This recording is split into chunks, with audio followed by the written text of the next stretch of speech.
Gold trusted gold buyers తాకట్టులో ఉన్న బంగారాన్ని విడిపించి ఈ రోజు ఉన్న మార్కెట్ ధరకే కొనబడును. మరిన్ని వివరాలకు సంప్రదించండి 7710777020. సార్, కాంగ్రెస్ బీఆర్ఎస్ చీకటి ఒప్పందం కుదుర్చుకున్నాయి. అందువల్ల కాళేశ్వరం ఏటీఎంలా వాడుకుందని ఆరోపణ చేసి అధికారంలోకి వచ్చినటువంటి కాంగ్రెస్ పార్టీ అదే మెగా కృష్ణారెడ్డికి కాంట్రాక్టులు కట్టబెట్టింది. అతనిపై ఎటువంటి చర్యలు తీసుకోలేదు. అంటే ఏంది, మెగాతో మీ ముఖ్యమంత్రి గారికి ఒప్పందం కుదిరిందా? అంటే ముఖ్యం పీసీసీ అధ్యక్షుడు హోదాలో మెగా కృష్ణారెడ్డి ఆంధ్రావాడిని ఒక్కానిచ్చినటువంటి మీ సీఎం రేవంత్ రెడ్డి మళ్ళీ ఎందుకు అదే మెగా కృష్ణారెడ్డికి వేల కోట్లు కాంట్రాక్టులు దోచిపెడుతున్నారు? కాంగ్రెస్ బీజేపీ ఒకటంటే ఎవరైనా నమ్ముతారా అండి? భిన్న ధృవాలు రెండు. కాంగ్రెస్ బీఆర్ఎస్ ఇక్కడ బీఆర్ఎస్ దించింది, గద్దె దించింది కాంగ్రెస్ పార్టీ కదా. కాంగ్రెస్ ఒకటి ఎందుకు అవుతుంది? బీఆర్ఎస్ పార్టీ గద్దె దించింది మా రేవంత్ రెడ్డి గారు, మా కాంగ్రెస్ పార్టీ. ఇంద్రమ్మ పాలన నచ్చింది. ఈరోజు వెసలుబాటు ఏమైనా ఉంటుందని కాంట్రాక్ట్లో నచ్చిండమో కానీ ఆయన ప్రోత్సహించేటువంటి ప్రత్యేకమైనటువంటి అభిమానం, ప్రేమ కాంగ్రెస్ పార్టీకి ఏం లేదు. కానీ మీ ప్రతిపక్ష పార్టీ నాయకుడిగా ఇప్పుడు రేవంత్ రెడ్డి పీసీసీ అధ్యక్షుడిగా మెగా కృష్ణారెడ్డిని మొత్తం అన్నిటికీ స్కామ్లకు ఆయనే కారణమని కాగ్ నివేదికను పట్టుకొని ప్రజల్లో ప్రచారానికి పేరు కదా. మరి ఇప్పుడు అదే కాగ్ నివేదికను పట్టుకొని మెగా కృష్ణారెడ్డికి ఇంతవరకు అసలు కమిషన్ విచారించలేదు. ఎక్కడ కూడా మళ్ళీ ఆయనకు కొన్ని నోటీసులు ఇచ్చినట్టుగానో లేకపోతే ప్రభుత్వం చర్యలు తీసుకున్నట్టుగా లేదు. ఇప్పుడు మీరు కోరుకున్నట్టుగా ఈ రోజే నోటీస్ ఇవ్వాలంటే కాదు కదా. సందర్భం వచ్చినప్పుడు తప్పనిసరిగా ఆయనకు కూడా ఇస్తారు. ఇప్పుడు కాళేశ్వరంలో జరిగినటువంటి దానిపైన ప్రతి ఒక్కరికి ఇచ్చుకుంటూ వస్తున్నారు. ఎలాంటి ఆలస్యం కాలేదు, మెగాకి ఎందుకు ఆలస్యం? ఇది కూడా అవుతుంది, దానికి సంబంధించి అవుతుంది. మీరు చూస్తుండండి. ప్రసాద్ అడిగినట్టుగా ఉన్న ఒప్పందం కుదిరిందా మెగా కృష్ణారెడ్డికి రేవంత్? ఒప్పందం ఎందుకు ఉంటుంది? తర్వాత సంగతి కనీసం కొత్త ప్రాజెక్ట్ కూడా ఇస్తున్నారు. కొడంగల్ లిఫ్ట్ ఇరిగేషన్ లో మళ్ళీ ఒక ప్రాజెక్ట్ ఇచ్చారు ఆయనకి. నా మాట నేను ఏమంటుంటే, ఒకవేళ అతనికి సంబంధించినటువంటి వెసులుబాటు ఉన్నప్పుడు కాంట్రాక్టర్ రావడం వేరు, ప్రోత్సహించడం వేరు. అది ఆంధ్ర కాంట్రాక్టర్ అని అతన్ని వెళ్ళగొడతానని చెప్పి మీరు ఆంధ్ర కాంట్రాక్టర్ ఎందుకు వెళ్ళగొట్టట్లేదు? సంవత్సరాల కాలం పట్టింది. అదే ఇప్పుడే మీరు ప్రశ్న వేస్తారు కదా, దానికి సంబంధించి తప్పు ఉంటే మీరు అన్నట్టు మీరు వెళ్ళగొట్టమంటే, అంటే అక్కడ సందర్భాన్ని బట్టి నేనేమంటున్నాను, ఇక్కడ మనము రెండు రకాలు చూడాలి ప్రశ్నలు. మేము ప్రతిపక్షాలు ఉన్నప్పుడు చేసినటువంటి ఆరోపణలు ఇప్పుడు అధికారానికి వచ్చిన తర్వాత ఏమేమి అమలు చేస్తున్నాం అనేది, అందులో అక్కడ ఆయన ఎక్కడ వెనకేసుకు వచ్చినట్టుగా మీకు అనిపించిందో చూడాలి. మళ్ళీ 60,000 కోట్ల ప్రాజెక్ట్ కొత్తది ఇచ్చారు. అవును, మేము ఎందుకు ఇస్తాము? అతను ఒకవేళ అతను ఎలిజిబుల్, మనం ఓపెన్ టెండర్లో బిడ్ వేసినప్పుడు ఇటు వచ్చిందేమో చూడాలి అంటున్నాయి. అదే సుంకిశాల కుప్పగూలిపోయినప్పుడు బ్లాక్ లిస్ట్ లో పెట్టాలని చెప్పి ఇదే ముఖ్యమంత్రి రేవంత్ రెడ్డి మాట్లాడుకొచ్చారు. తప్పు చేసినప్పుడు పెట్టడమే. ఎవరైనా అధికారం ఉంది కదా, బ్లాక్ లిస్ట్ ఎందుకు పెట్టలేదు? ఎందుకు టెండర్లు వస్తున్నాయి? ఇంకా నేనేమంటున్నా భయ్ సార్, మీరు అర్థం టెక్నికల్ పాయింట్లో సాంకేతిక పరమైనటువంటి అంశాలలో సంబంధిత అథారిటీ నిర్ణయాలు తీసుకుంటాయి.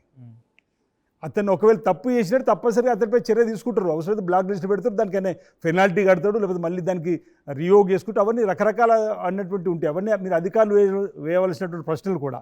అయినా నాకున్నటువంటి సమాచారం మేరకు, నాకున్నటువంటి ఆలోచన మేరకు అవినీతి చేసే వారితో కాగలనే ఆలోచన మాకు లేదు. ఈరోజు తెలంగాణ అభివృద్ధి చేసే క్రమంలో మీరు చేసే డెవలప్మెంట్లో వెసులుబాటు ప్రకారం వారికి వస్తే మనం చెప్పలేము. సో ఫార్ములా ఈ రేస్ సంబంధించిన అంశంలో కేటీఆర్ చేయడం వల్ల కేటీఆర్ చెప్తున్న మాటలు ఏంటంటే, మేము హైదరాబాద్ నగరాన్ని ఒక బ్రాండ్ క్రియేట్ చేయాలనుకున్నాం, అందుకే ఫార్ములా ఈ రేస్ని పట్టుకొచ్చామంటే అదొక స్కామ్గా అభివర్ణించి స్కామ్ను బయటపెట్టి విచారణ ఎదుర్కొంటున్నారు. ఆయన ఏం పెట్టుబడులు వచ్చినాయి చెప్పమనండి. ఇప్పటివరకు బీఆర్ఎస్ కూడా ఎక్కడ చెప్పినట్టు దాఖలా లేదు. పోనీ మీరు చెప్పండి, మన మిస్ వరల్డ్ పెట్టారు కదా మీరు, 300 కోట్లు మీకు ఖర్చునట్టు ఉన్నాయి. నాకు తెలిసి ఫలక్నామాలు ఒక్కో ప్లేట్ ₹1,00,000, రైట్? సో ₹1,00,000 పెట్టి ఒక్కొక్కరికి డిన్నర్ కూడా ఇచ్చారు. ఏం పెట్టుబడులు వచ్చినాయి, ఎక్కడెక్కడ పెట్టుబడులు వచ్చినాయి ఇప్పటికి? అంటే ఇప్పుడు మిస్ వరల్డ్ అనేది మనం ఆ రోజు కూడా అనుకున్నాం. మిస్ వరల్డ్ అనేది తెలంగాణకు రావడంతో తెలంగాణకు సంబంధించినటువంటి సంస్కృతి సాంప్రదాయాలన్నీ కూడా బయట ప్రపంచం తెలియడానికి ఒక చక్కటి అవకాశం వేదికగా ఉంటుంది.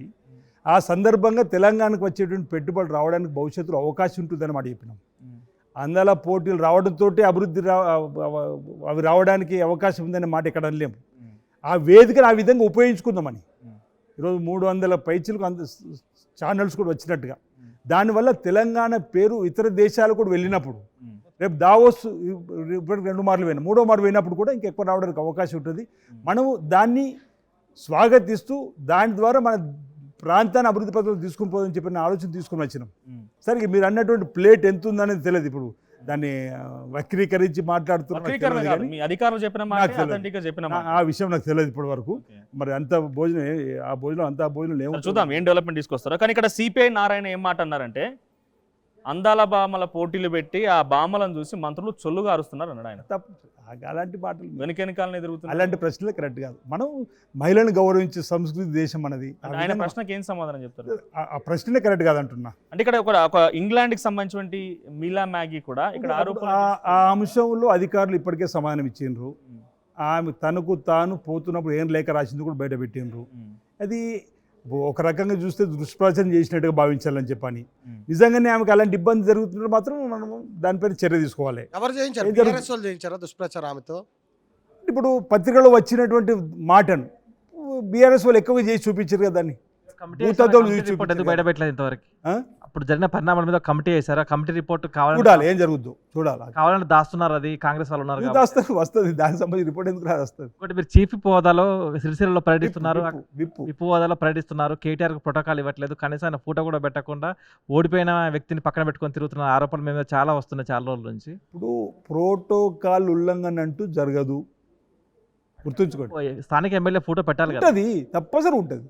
ఆయన ఫోటో తప్పనిసరి ఉంటుంది. చూడండి మీరు ఇదివరకైనా అధికార పార్టీ మీకు కావాలంటే ఇప్పుడు మీరు దీని తర్వాత ఇప్పుడు రికార్డ్ అవుతున్నట్టుంది, తర్వాత మీరు విజువల్స్ చేస్తారు. ఈ లోపల నేను మా అధికారులు చెప్పించి మీకు పంపిస్తా, ఎన్ని బ్యాక్ దానిలో ఉంటాయో ఆయన ఫోటో చూసుకోండి. కలెక్టర్ బాగా రెచ్చిపోతున్నారు. ఆ కలెక్టర్ వెనక మీరే ఉన్నారు. కలెక్టర్ ఎవరు? అక్కడ సిరిసిల్ల కలెక్టర్ నిబంధనల విరుద్ధంగా ప్రవర్తిస్తున్నాడు, బీఆర్ఎస్ వాళ్ళని హింస పెడుతున్నాడు అన్న ఆరోపణలు ఉన్నాయి. నిబంధనలకు అనుగుణంగా పనిచేస్తుంది కాబట్టి మీరే తట్టుకుంటూ ఉన్నారు. కేసీఆర్ ని ఇబ్బంది పెట్టడం కోసం నిబంధనలకు అనుగుణంగా ఆయన అక్కడ పనిచేస్తుంది కాబట్టే బీఆర్ఎస్ నేత తట్టుకుంటలేరు, కేటీఆర్ తట్టుకుంటలేడు. ఆయన హయాంలో అప్పనంగా అప్పచెప్పిన సుమారు 2000 ఎకరాల భూమిపైన విచారణ జరుగుతుంది. ఇప్పటికి నాకున్నట్టు సమాచారం ప్రకారం 1300 పైచిలుకు భూములు తిరిగి ప్రభుత్వానికి తిరిగి తీసుకున్న క్రమంలో రైతు బంధు పేరిట దోచుకున్నటువంటి డబ్బును కూడా తిరిగి తీసుకునే ప్రయత్నం చేస్తున్న సందర్భంలో తట్టుకోలేక వాళ్ళు చేస్తున్న ఆరోపణలు అరెస్ట్ చేయించి ఇబ్బంది పెట్టారు బాగా. నేను ఎక్కడ కూడా రైతు అరెస్ట్ చేస్తే అడ్డుకునే సందర్భంలో నాయకుడు అరెస్ట్ చేస్తే మేము ఆపలేకపోయినాం. ఒక సర్పంచ్గా నీకు పదవి బాధ్యత తీసుకొని, ఒక జడ్పీటీసీకి ఎంపీకి పదవి బాధ్యత స్వీకరించుకొని ఆ పదవిని అడ్డు పెట్టుకొని ప్రభుత్వ భూమిని కాజేస్తే పెట్టిన కేసులలో మేము ఏమనలేకపోయినా తప్ప మామూలు రైతుకు తెలవకుండానో తెలుసో జరిగినప్పుడు దానిలో రైతుకు ఎట్టి పరిస్థితులు కేసులు పెట్టద్దని చెప్పన్నాం.